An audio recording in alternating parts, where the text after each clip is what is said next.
Coming up on Network Africa. African leaders declare cessation of hostilities to start on Friday in Eastern Democratic Republic of Congo.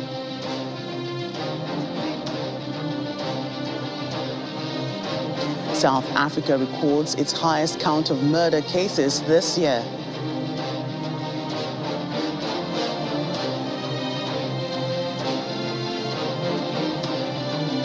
Plus, members of parliament in Sierra Leone engage in physical fight over electoral system.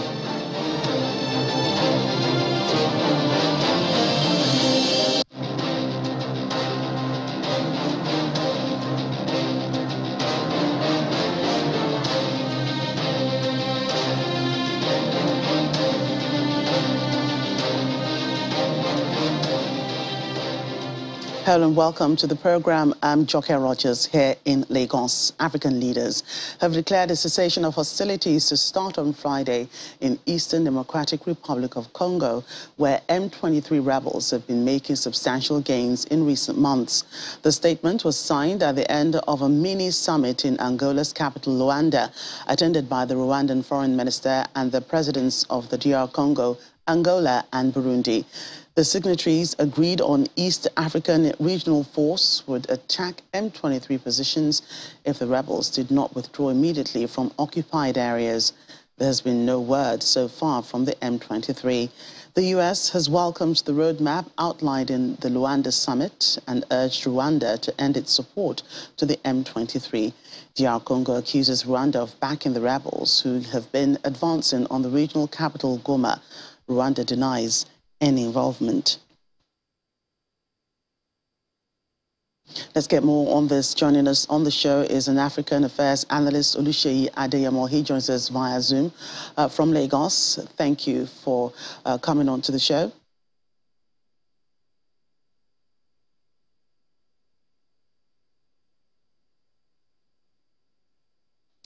We'll get back to Seyi in just a moment to give us more detail about the situation in DR Congo. In the meantime, UN Secretary General Antonio Guterres has held a meeting with Morocco's King Mohammed, where they discussed the disputed Western Sahara region. Western Sahara, a former Spanish colony, is considered a non-self-governing territory by the United Nations.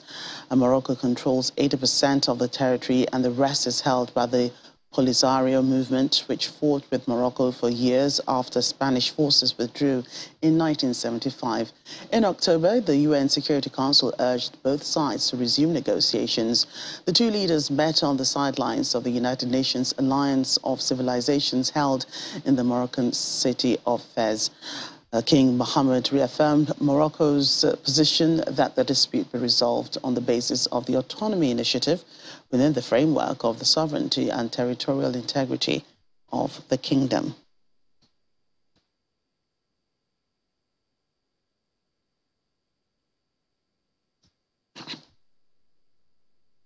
We can now get more on the case in the Democratic Republic of Congo as African affairs analyst Oluseyi Adeyemo joins us now via Zoom. He joins us from Lagos. You're welcome to Network Africa. Thank you so much for having me.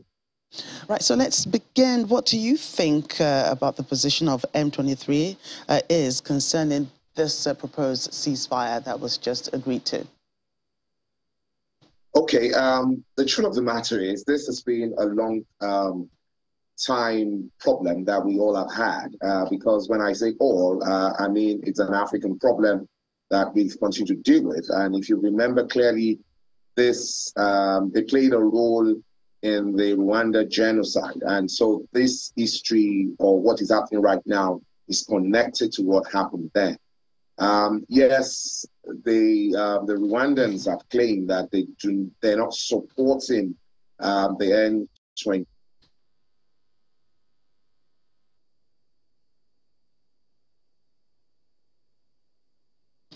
Oh, right, we seem to have lost that. We'll come back to it in just a moment. Let's move on to some other stories. In the meantime, about 7,000 people were murdered in South Africa between July and September 2022, and that That's an increase of 841 compared to the same time last year. South Africa's Police Minister Becky Cele released the second quarter crime statistics in Pretoria, which also showed that the province of KwaZulu-Natal and Western Cape recorded the highest counts of murder during the period under review. He says aggression and violence are at the worrying levels in the country, adding that the month of July and September 2022 saw a record number of assault cases reported to the police in 5 years. Violence against women and children also remained high. The worrisome numbers from the police show that rape, kidnapping and hijackings were on the rise in the country, and that between July and September 2022, 13,000 women in South Africa were victims of assault with intent to cause grievous bodily harm. In just 6 months from April to September, 558 children were killed. The Police Minister, Becky Cele, says these statistics show that communities are failing to protect children. Shockingly, in just 6 months, 558 children were killed in South Africa from April to the end of September 2022. Police are investigating attempted murder dockets of 294 children from July to September 2022. 1,895 assault GBH cases with children as victims were opened with the police during this reporting period. Assault, murder and multiple murders have also gone up. Crime stats show that arguments, misunderstanding and provocation are the leading causes of murder, followed by vigilantism. 7,004 people were killed by other persons in South Africa in the second quarter of 2022-2023 financial year. This is an increase of 841 more people murdered compared to the same period in 2021, when the country was placed under COVID-19 lockdown for 3 and 2.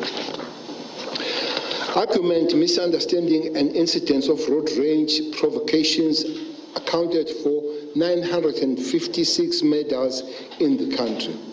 Vigilantism incidents claimed the lives of 528 people, while 362 people were killed during the commission of robbery. Members of the police service form part of the statistics reeled out, and Minister Cele says police officers must meet fire with fire. Fighting crime has also come at a cost for the members of the South African Police Service across the country. 22 police officers were killed during July to September 2022. This is 2 members less compared to the same reporting period last year. It is on this note that the ministry will never stop calling on SAPS members to defend themselves decisively at all times from ruthless criminals whenever they are under attack. It is quite simple. Police must meet fire with fire. As the festive season approaches, Minister Cele says there will be more police visibility. He has also encouraged the citizens to report crime and not take the law into their own hands. Staying in South Africa, the country's prison service says it'll challenge a court decision that sent former President Jacob Zuma back to jail. The Department of Correctional Services said in a statement, having carefully studied the judgment, Correctional Services is convinced that another court may arrive at a different conclusion. Earlier in the week, the Supreme Court of Appeal had ordered Mr. Zuma to return to prison after upholding a ruling that his medical parole had been unlawful. The 80-year-old was given a 15-month sentence last year for a contempt of court over his refusal to testify during an investigation into corruption. But he was released after 2 months in jail when his lawyers argued that he had an undisclosed terminal illness and needed medical care that could not be provided in prison. So let's get back to Burundi and the fighting there. And African Affairs analyst Oluseyi Adeyemo is back with us. He joins us via Zoom from Lagos. Welcome back to Network Africa. I asked you earlier what you thought of the position of M23 is concerning the proposed ceasefire. like I was trying to say before the interruption of the internet, M23 is a movement that have been there for, as long as we can all remember the Rwanda genocide. And so, yes, they've had their grievances. They've always said that they've not been treated as fairly as they ought to be, treated. They're a strong group. And the truth of the matter is, we all are aware that everyone has continued to accuse Rwanda of supporting them, and Rwanda government have said severally that they're not supporting them. And so for that reason, there's a lot of effort that needs to be put into this so that we can have a clearer picture. As it is right now, the picture is not very clear because, there are all sorts of accusations and counter-accusations as regards the situations right now. Yeah, so as you've said, it's clear that Rwanda is denying and has continued to deny any involvement with the M23 rebels. But, from your opinion, what advantage, could Rwanda have to help the M23 rebels in the first place? The truth of the matter is, so people would naturally take it to the fact that the president of Rwanda, Kagame, is Truce, and that he could, because of that, just want to support his people, considering the history of the Tutsi and the Hutus. But beyond that, people have also talked about the fact that the neighbors of DRC have always wanted the natural resources that is deposited in this very rich country.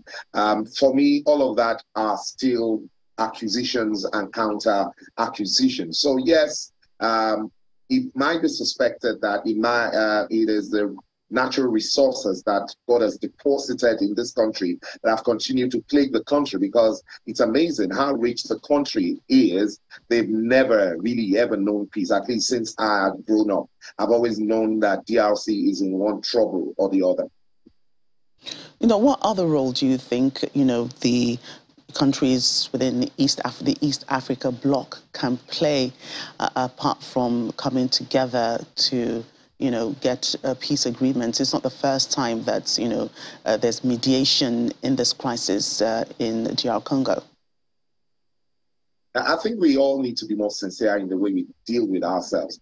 Again, that would always come to play. The problem really is, so it's not enough to say, I want to do something, and your disposition, everyone looks at you and see that you're willing to do something else. So yes, it cannot go beyond talk. They yes, would show that they're serious about it and committed to it and are sincere about what they're demanding. Truth of the matter is, Rwanda and DRC is an independent country, and so you can't just run over them and say, this is what I want, or this is what we want you to do. But because we know that whatever happens there will negatively impact the rest of East Africa, and if you ask me, the rest of Africa, we all must brace up to continue to talk more, to show sincerity so that we can get the desired result that we want from these talks. And the sincerity that's needed is needed from perhaps the 5.5 million people that have already been displaced because of this crisis. How do you think the country can begin to pick up the pieces?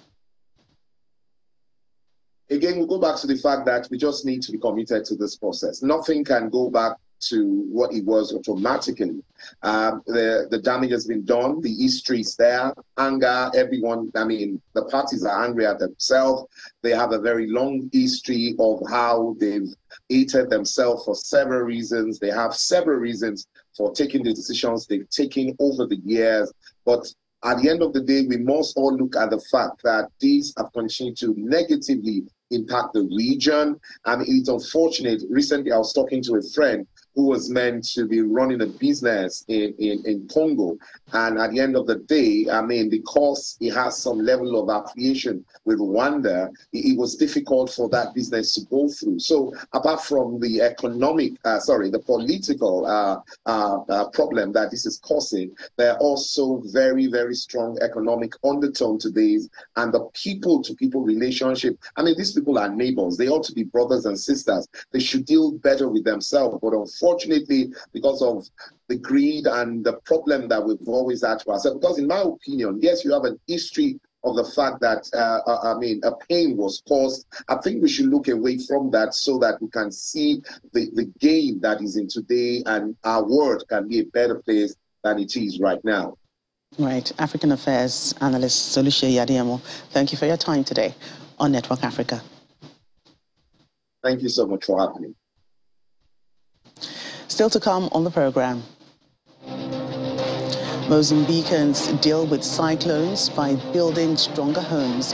Details in a moment.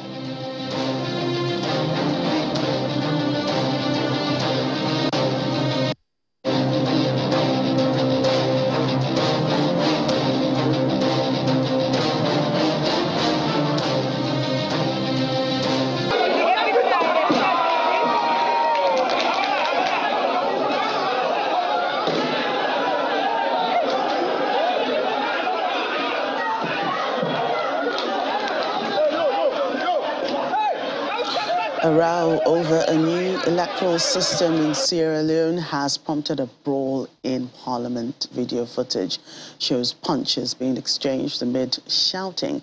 A huge object, apparently the parliamentary maze, was hurled from one side of the chamber to the other and then thrown back. Reports say security men then threw out some MPs. Members from the governing and opposition parties were pitted against each other over a plan to bring in a proportional representation for next year's local and general elections. The proposals from the Electoral Commission require parliamentary approval.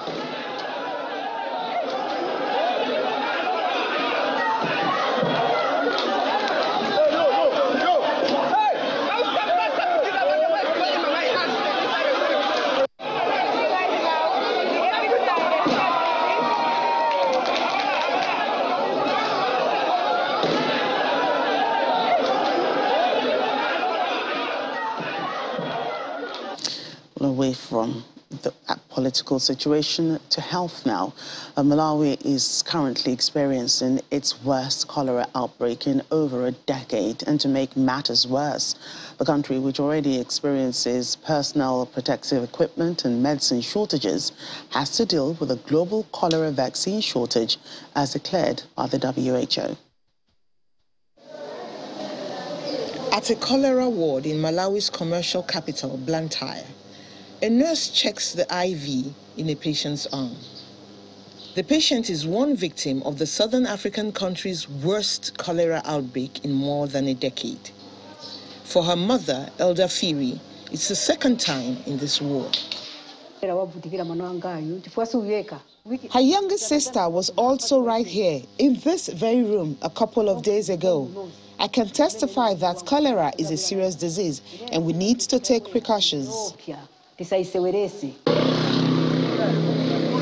Malawi's outbreak has killed at least 292 people and infected 9,447 since the first cases were reported in March this year.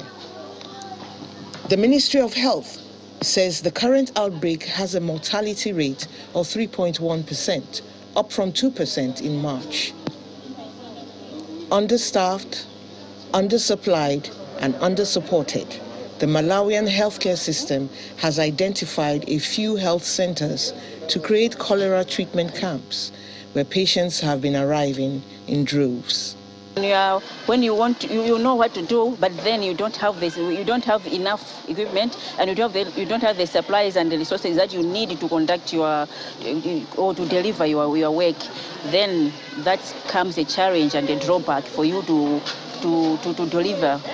To make matters worse, an existing shortage of treatments in Malawi is now compounded by a global vaccine shortage.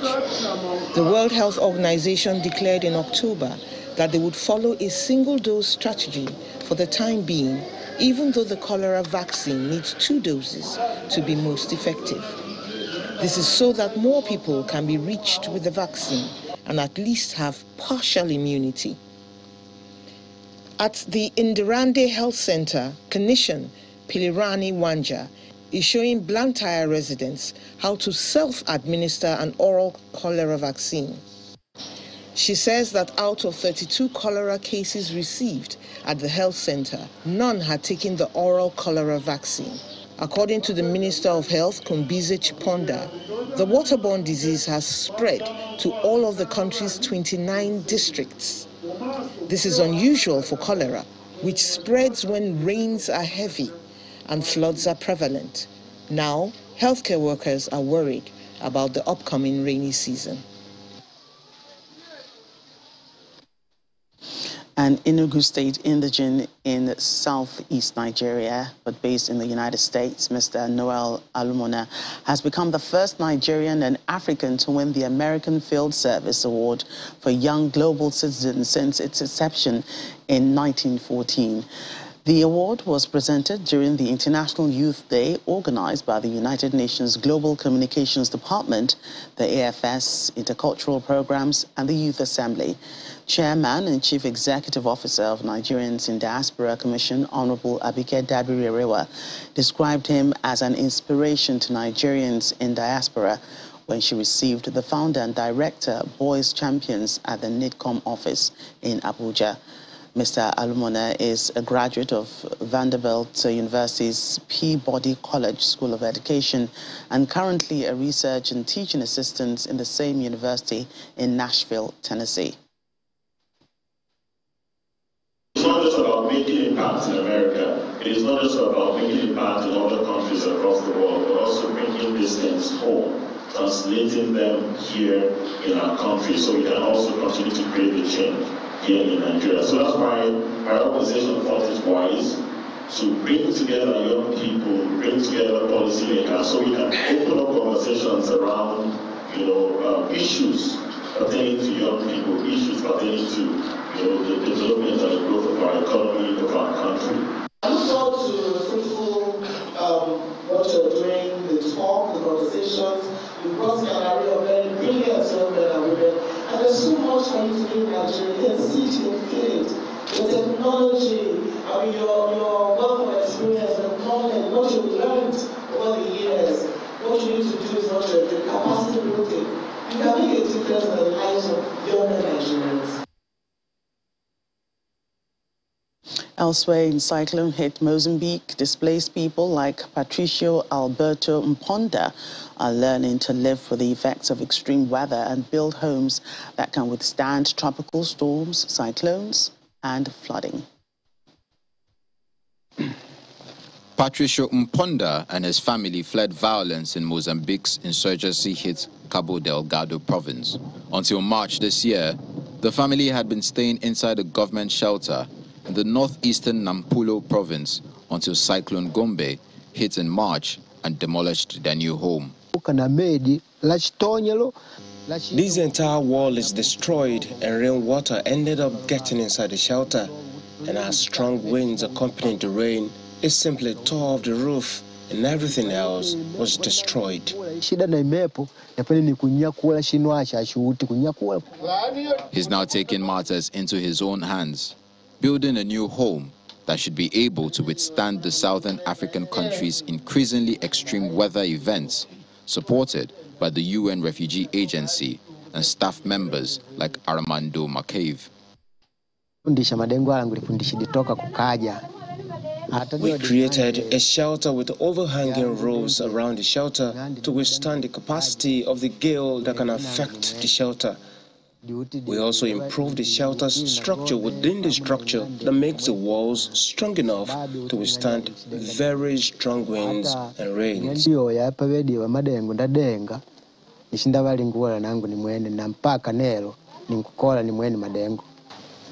The family is not alone in their experience.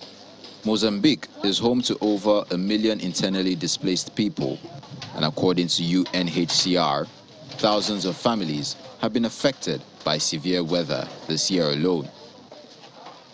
According to an International Labour Organization assessment, Cyclone Idai, which struck the southern African country in 2019, cost about $1.4 billion in damage and $1.39 billion in losses. Speaking at the COP27 climate summit, Madagascar's president issued a grave warning. Today, the situation is deteriorating severely. We are seeing desertification, periods of strong aridity, which are causing serious situation of famine. The reduction of rainfall is leading to reduced agricultural yield. Increasingly recurring and violent cyclones and repeated floodings destroying infrastructure and crops. Many wildfires, our planet is burning, our ecosystem is deteriorating, but our actions and fundings are not aligned. The COP27 summit of nearly 200 countries agreed to set up a loss and damage fund to support poorer countries being ravaged by climate impacts. That's Network Africa. Thank you for watching. I'm Joker Rogers.